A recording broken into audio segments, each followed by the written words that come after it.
Naharap ngayon sa isang malaking iskandalo ang buong boxing media ng bansang Japan dahil 5 araw bago ang inaabangang laban sa pagitan nitong American champion Stephen Fulton kontra sa kanilang kababayan na si Naoya Inoue ay kasabay nito ang kumakalat ngayon na balita sa buong Amerika na itong tinaguriang The Japanese Monster ay di umano'y kargado ng ipinagbabawal na kemikal at ito nga po ay mistulang nagisa sa sariling nitong mantika ang mga local Japanese media ng Japan dahil ang pinagmulan ng mga kaliwat kanang paratang ng mga boxing analyst ng Amerika patungkol sa pagpapakarga nitong si Inoue ay nanggaling mismo sa mga Japanese media. Kung ating maalala sa isang maikling panayam noon dito kay Inoue ng isang local boxing media ng Japan ay napaamin ang nasabing Hapon na ito ay literal na nagpapaturok or nagpapa-inject ng gamot tuwing ito ay may paparating na laban upang maibsan daw di umano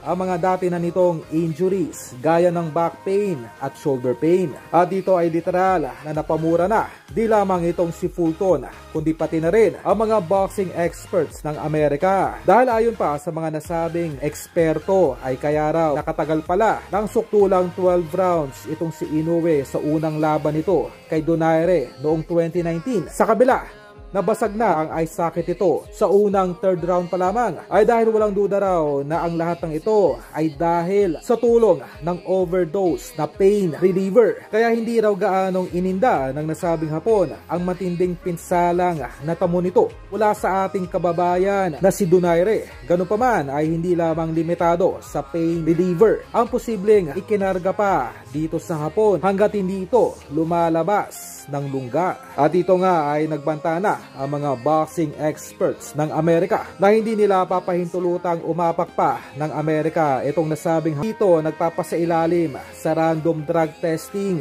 ng VADA 24/7. Kumbaga ay walang labang ibibigay dito sa Hapon sa oras na maisipan nitong lumabas ng lungga sa Japan upang dumayo at lumaban sa Amerika. Kaugnay pa rin ito sa mabigat na batas na ipinapatupad ngayon sa bansang Amerika patungkol sa paggamit ng mga illegal enhancements gaya ng roids na may kaukulang parusang 1 taon hanggang 3 taong pagkakakulong.